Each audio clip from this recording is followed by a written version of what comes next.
I founded Rochester Pollinators in 2019 to save the monarch butterfly when I learned that it was in decline. I got a brochure from the Environmental Defense Fund that said, help save the monarch before it's too late. Well, that got my attention. Then they showed how much in decline that it was. And they made it sound so simple that all you had to do was plant milkweed. And that began my journey in 2019 that has now turned into a full-blown nonprofit. Who are we? We are a group of enthusiastic and fun people working together to spread the word about the benefits and joy of native flowers as well as what we'll face without them. What do? We're a resource for schools and residents, homeowners associations, and municipalities. We promote and advocate for conservation and sustainability, and we are working on spreading the word about eradicating invasive species. If we don't have the answer, we will find it for you. We find resources. We have lots of fun. I talk to a lot of people. You can make a pledge to get a free milkweed plant. We've given away thousands of milkweed plants. We sell native plants in the spring and the fall. You have to know what you're purchasing and how to identify them. We manage some of the 8 public gardens. We donate native plants to public gardens and nonprofit organizations. We also maintain a free seed library at the Dinosaur Hill Nature Preserve in downtown Rochester, and we send out monthly newsletters. We maintain social media channels. They can go to our website and sign up for that to get information when we're going to have sales, when other sales around Southeast Michigan are happening as well. We have 267 volunteers. We've given away, I'm sure it's more than 6,400 plants at this point. We have public butterfly gardens in the city of Rochester. We are a Rochester Monarch champion city through the Mayor's Monarch Pledge through the National Wildlife Federation. We're a little overachievers there. We'll be working on this for our 4th year because this was the 3rd year that we were designated. I'm just going to take you along the journey that I took because it's a good way to tell the story. When I learned about the monarch butterfly and the decline in that January snowy day in 2019, I thought, wow, what's happening here? Because I always cared about the environment, and I didn't understand why the butterflies were not coming to my garden, nor were bees very much. These plants evolved with these insects, and so milkweed evolved with the monarch butterfly, and without milkweed, it has no place to lay its eggs. So up until 2023, milkweed was on the noxious weed list of the state of Michigan. I testified with Representative Steckloff to the Agricultural Committee and the local laws committee for the Senate to delist it off the noxious weed list. I was shocked. I did not know, but we did it. And you can see in this map that these butterflies overwinter in Mexico, and this is where they're flying now. They'll fly 2,700 miles from Michigan. And in February and March, they will start flying back. And the first generation will hit the southern United States in the central area here with Texas. The female will lay its eggs and she will die. That next generation will fly to the central Corn Belt area. She will lay her eggs and die. Then they come to Michigan, and that's where we are so important because it's the super butterfly that emerges here, goes through its life cycle, and it's either the 3rd or 4th generation, depending on how it's evolving. They are now figured out how to get a transmitter on these butterflies so they can follow this migratory path. It's technology, right? Yeah. It's called the Blue Plus, and they're revolutionizing how scientists can track this. No one knew where the monarch came from. They didn't know where it overwintered until 1972 because there was no internet. And it took this man, it's an interesting story, you could Google it, how he and his wife figured out through a lot of hard work about the migratory path. It's an amazing story. While this butterfly migrates south, most butterflies do not. We have 469 native butterflies and moths in Michigan that do not migrate. So what do we do about that? Because these insects are in 40% decline, this is why I'm here spreading the word, how easy it is to stop the cycle of decline. Native plants feed pollinators, and it's not just the pollen and nectar that feed them, it's also these host plants, and the leaves are crucial to their survival. Now, why is that important? Because when people see a butterfly bush, which is non-native and actually could say invasive because it spreads quickly, and people say, oh, I got a butterfly bush, we're all good. No, no, no. The butterfly cannot lay its eggs on those leaves. You're giving it junk food, so you need to add the meat and potatoes. And also the plants. There's different plants for different butterflies that these insects and butterflies and moths lay their eggs on so they can reproduce. Here's a different plant here. This is a bush for the spice bush swallowtail. You can see he's quite adorable. I don't know if anybody's ever seen these, but they are adorable. It needs a spice bush to survive, and there you see it's a beautiful butterfly, and then it's a beautiful shrub. There are many moths, many butterflies that need host plants to survive and lay their eggs on, and so we have this list on our website under resources, and we also have it in a pollinator garden guide that has much of the information that I'm talking about today. It's not just about butterflies and moths. We have 465 Michigan native bee species, and 1 in 4 bees are imperiled and their populations are declining as well. They're tiny, cute, little, non-aggressive bees. This photo over here on your left is part of a documentary, My Garden of 1,000 Bees. It's an excellent documentary. I didn't know you could be entertained that well, but this is a little bee peeking out at the filmmaker. So I'm sharing it with you. But where do these little tiny bees overwinter? They're solitary bees. They're not honeybees. And honeybees do not come from America. They are European. But that ship has sailed. We want to embrace the honeybee. We love our honey. But we also want to make sure that everyone knows that there's 465 native bees in Michigan that need native plants. They overwinter in these hollow stems that the bee houses replicate. Maybe you've heard or seen the bee houses. So you have to be careful with that, so you have to keep them clean.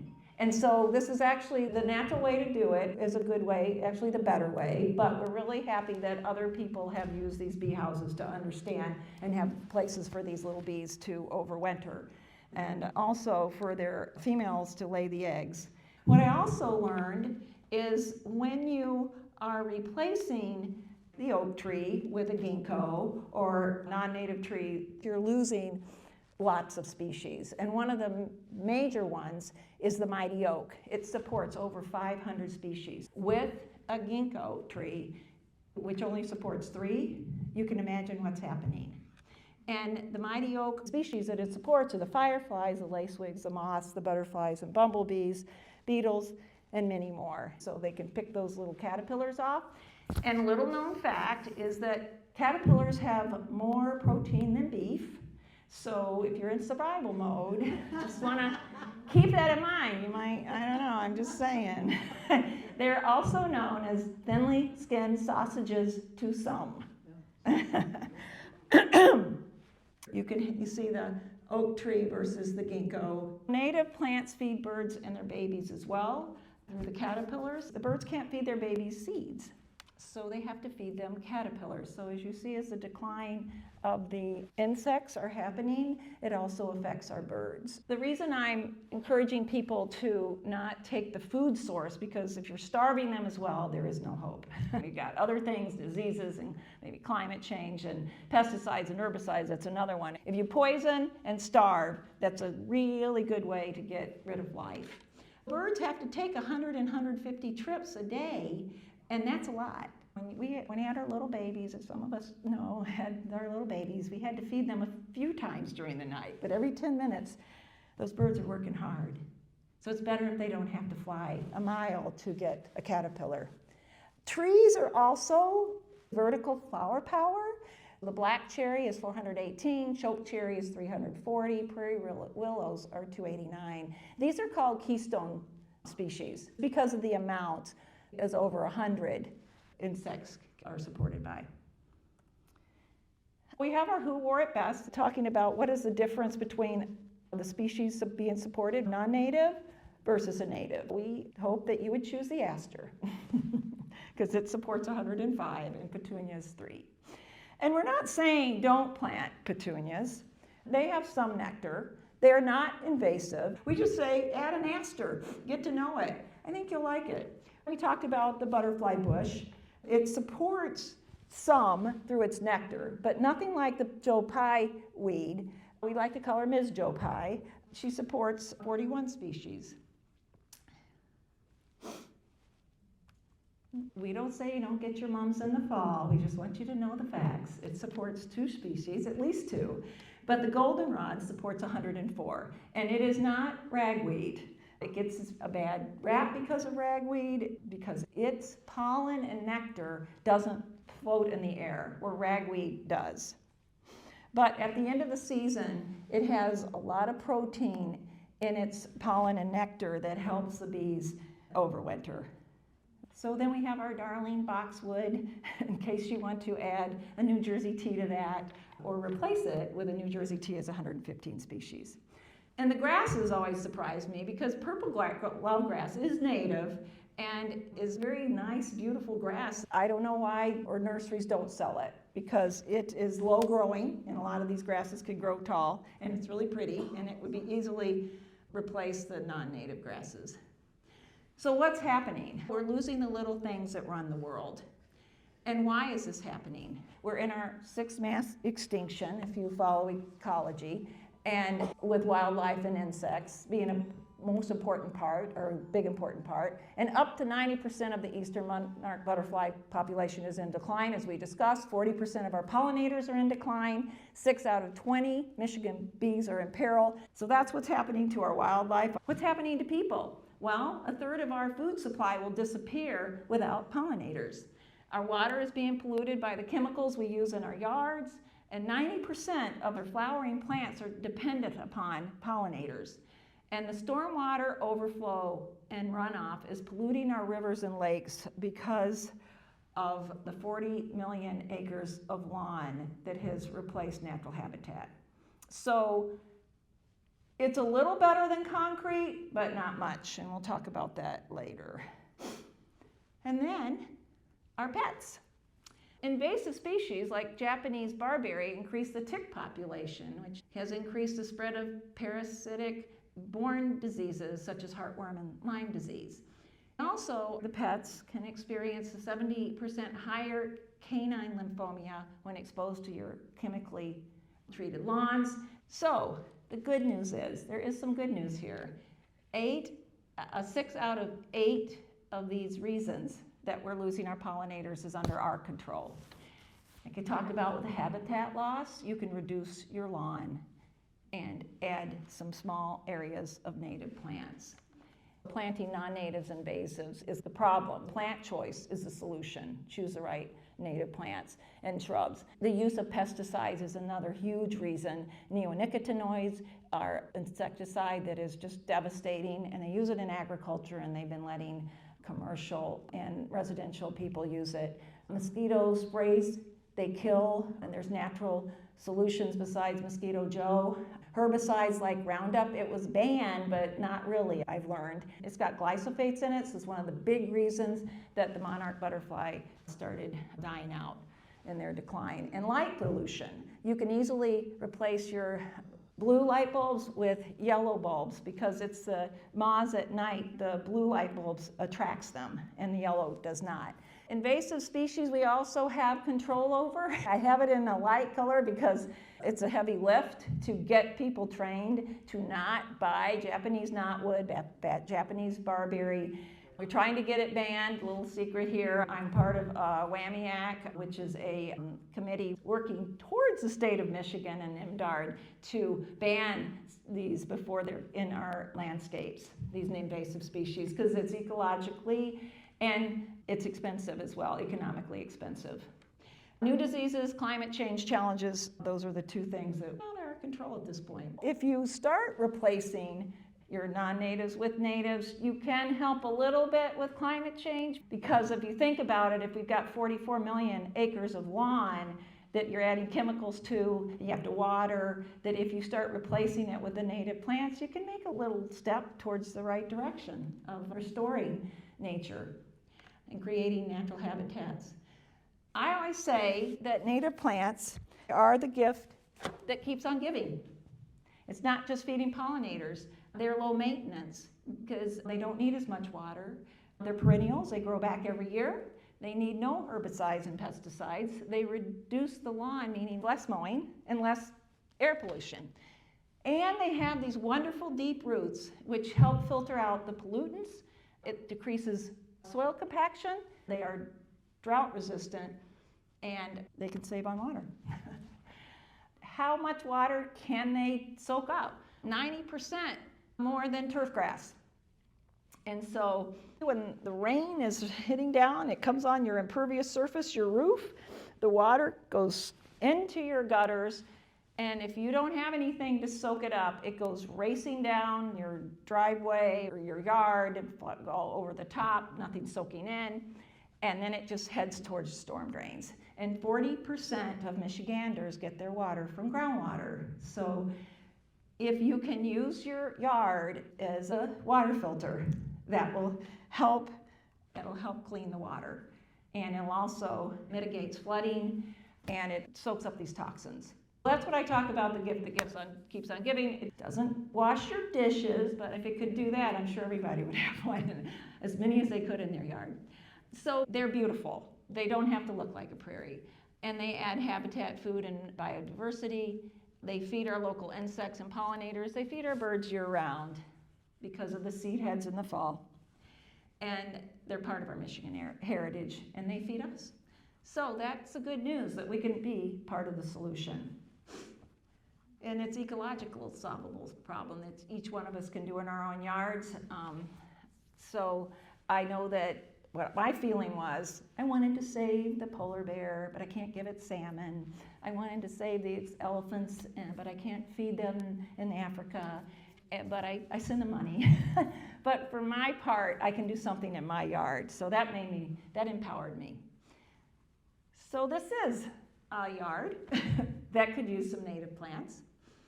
And just saying that Americans use 90 million pounds of pesticides a year. Staggering, but true.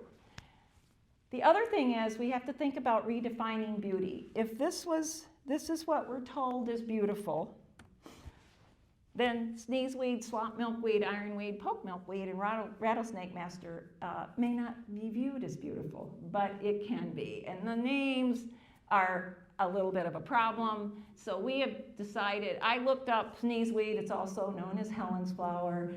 Swamp milkweed is rose milkweed, and we also introduced how, yeah, so this is, so that's what we do when we are talking to people and selling our plants, to let them know sneezeweed actually was for colds, is to cure them. So, doesn't need to be a prairie, but this is our prairie restoration in the city of Rochester. And there is a beauty to this as well. But there is a happy medium. You can share your lawn with the wildlife and butterflies and insects, and you can have some lawn for you. On the right side is a rain garden, and you can see it's at the downspout, where the gutter is and the downspout, the water runs off there. So there you go. That's an HOA approved garden in the summer. That's what it looks like. And then you can use an alternative to turf grass, and even Scott's agrees. That's called the clover lawn, clover mix. It's a step in the right direction. Who are our pollinators? They're hummingbirds and butterflies we talked about, but they're ladybugs, they're flying ants, dragonflies, and flies. Before our food, there was flies flying around pollinating, and they still do, and then bees. So how far do pollinators fly to thrive? This is a chart that shows you that if you are a bicolor green sweat bee, you're only traveling 500 feet. As these lawns are created, you can see the green sweat bee that flies 500 feet may die or become extinct faster, because as we were told, as I said, is the monarch butterfly flies 11 to 150 miles, And they also fly 2,700 miles. In between that, you probably will see a lot of bumblebees because they can fly a mile looking for food. And then the leafcutter bee is 1,500 feet, and the eastern-tailed blue butterfly is 1,000 feet. Our goal is, and other pollinator organizations, is to have people plant these native plants to what we call pollinator pathways. So when they're flying around, all your pollinator plants all ready for them, they travel. And they'll be looking into your neighbor's yard or a few yards over. Hopefully, with what we do here, encouraging people to plant native plants, that they will become more pollinator friendly and the insects don't have to fly so far. So here are some butterflies and moths that overwinter. These are examples of some of these butterflies that maybe you've never seen before. The tiger swallowtail is over here on the left. You probably may have seen that. Has anybody seen any of these butterflies? Yeah. I have not seen all of them, but I've seen more now that I have native plants. What I talked about earlier, some butterflies and moths, these are the ones that overwinter as adults. So they're in your leaf litter. If you take your leaf litter to the curb, that's another reason they're in decline. Then some of these are chrysalises that overwinter, and if you aren't recognizing these and they're in the leaf litter as well, or maybe you're trimming your shrubs back a foot or two, you could be also throwing away the cocoons or chrysalises as well. Here we have the Cecropia moth. Has anybody seen a Cecropia moth? Well, my husband and I got to see one, and they're beautiful. They are about this size, 5 to 7 inches, and they emerge in the spring and early summer. They overwinter in birch or cherry or maple trees, and it looks like this. They don't have any mouth parts. So they emerge, they fly around, they find boyfriend, girlfriend, they have a little fun, and then they lay their eggs and then they die. They live a few weeks, 6 weeks, 4 to 6 weeks, and then eggs become caterpillars and they overwinter and the cycle starts again. So how do you leave your leaves? You leave as many as you can, and you can see around your trees, and if you want to put a little bit of light mulch, you can, to keep it tidy. And wherever you live, depending on your neighbors, your neighborhood. People sometimes, they don't mind you leaving leaves because they are like a natural mulch, but if you want it to have that mulch look, you just put a thin layer because it will smother the insects in there. But you leave as many as you can. The leaves, they turn into soil. They don't break in your house or steal your wine or anything. They're not going to hurt you. They're not scary. So over the winter, you can leave the seed heads, nature's original bird feeders. This year I had a lot of coneflowers. 20 goldfinches would fly in and they would just attack my coneflowers. It's just beautiful. Leave the hollow stems for the bees. Like I said, up to knee high. And you do that in the spring. That's as short as it should ever get. And in the spring, let your garden sleep in until temperatures are over 50 degrees at 7 to 10 days in a row.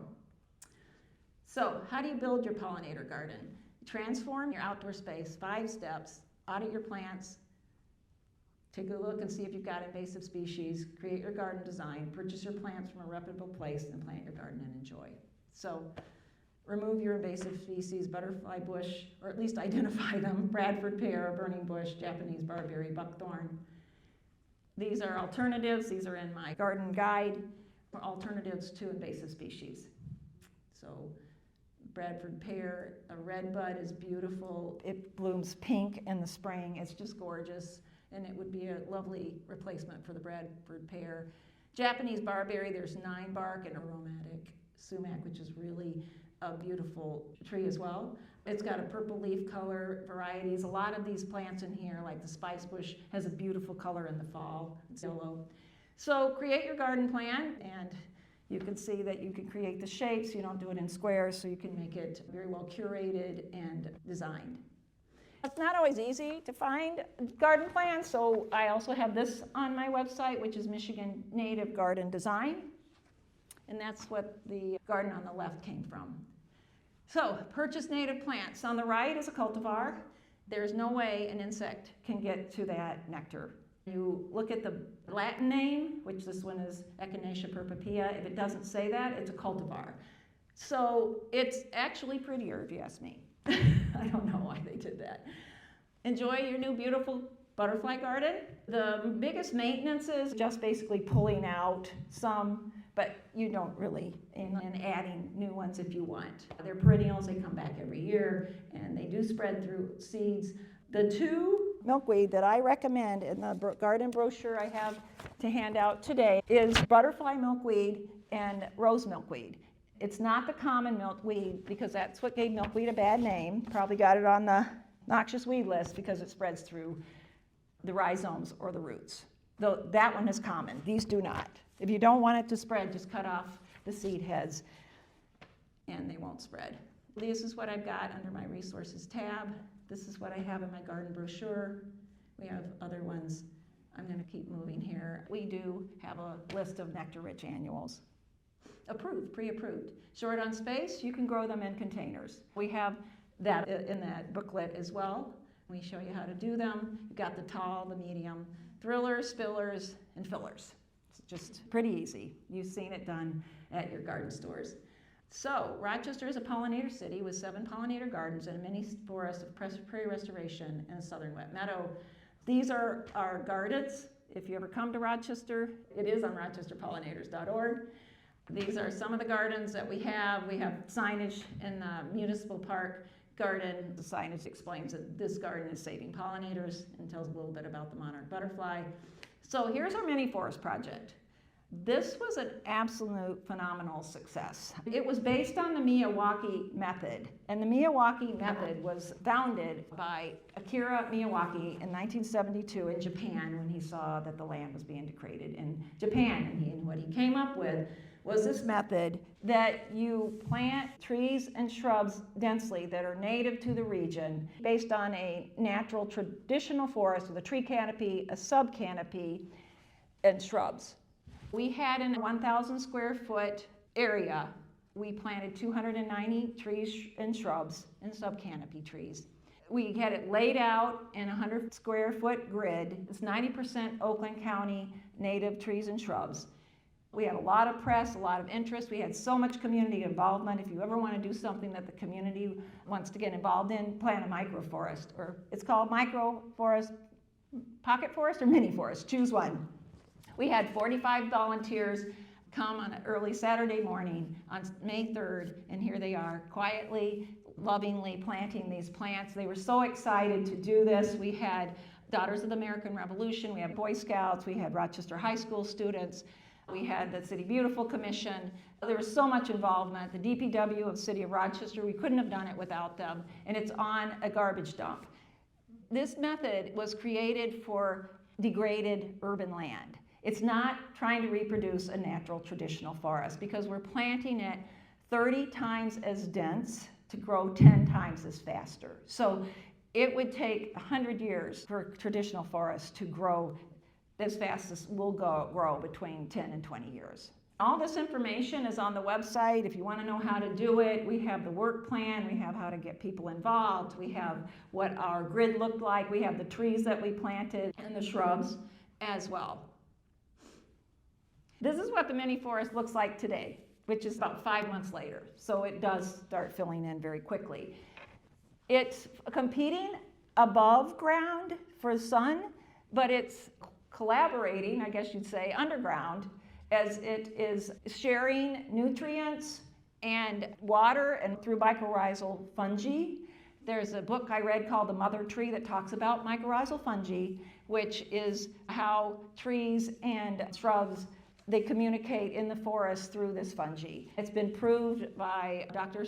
Simon Simard. She worked on this for years. The forest industry was totally against it. They didn't want anything about trees communicating underground, and they didn't want to have nothing to do with it. So basically, she proved it through radioactive isotopes. What we put in here to increase the mycorrhizal fungi creation of it is leaf mulch. Leaf mulch was the key. That's another reason you need leaf mulch. It increases the fungi. This 1,000 square foot plot consists of the 290 plantings, 52 canopy trees, 106 understory trees, and 132 shrubs with over 30 native species. What it will do is stormwater management. It will absorb up to 25 to 30,000 gallons of water annually because it is no longer grass. Carbon sequestration, 450 to 700 pounds a year at the initial sequestration, but after 10 years, it will be 1,800 to 2,000 pounds a year. The high-density native planting, it rapidly captures and stores carbon. It will be temperature reduction by up to 5 to 10 degrees. And biodiversity, it will feed over 500 insect species. How do you apply this to rivers and lakes? Well, what's happened is these lakes and rivers with algae bloom, there used to be native plants along the shorelines, and it's called riparian buffers. It's just basically native plants cleaning the water before it gets into the rivers and streams. And that's how we end up with geese, because geese don't like native plants and trees along these shores or rivers. They get worried that something could be in there to eat them or attack them. So they will stay away. Also, places like West Bloomfield won't let you use fertilizer in your backyards up to a certain, I think, 30 or 50 feet, because that's what's causing the algae blooms. Just getting back to nature and doing natural solutions can help stabilize these shorelines, make the geese feel unsafe, help the aquatic plants filter nutrients, and also alleviate algae blooms. They're pretty. They don't have to be ugly. What people feel is messy, but they can be really nice. Here's some aquatic plants that can be reintroduced. No fertilizer zones. There's cities that do this in their ordinances. There's floating wetlands that have been created in different places. It soaks up phosphorus and nitrogen. Here's your killing mosquitoes naturally method. It works. I see some nodding of heads. It does work. And that actually works through mosquito dunks. Essential oils, citronella and lavender, you can do that as well on your skin. Garlic spray. I don't know about garlic spray. I found it, and I put it up there, just throwing it out there. There's also the beneficial predators, dragonflies, purple martins, and bats that eat mosquitoes because of their decline. We have more mosquitoes. Spongy and wet areas, perfect place for a rain garden. And this was in Sylvan Lake, and I gave this presentation to the Sylvan Lake Garden Club, and they are now going to have a rain garden in Sylvan Lake. So what can you do? Plant native plants, don't use pesticides and herbicides, use yellow light bulbs, decrease invasive species. I want to thank the Dearborn Rotary for having me speak today at the beautiful Dearborn Public Library Auditorium, and I hope this presentation inspired those who don't have a pollinator garden to plant one, or if you have one, to create more native plants and shrubs into your current landscapes. Thank you again. You can find more information and resources at rochesterpollinators.org or email me, Marilyn Trent, at pollinators@trentcreative.com.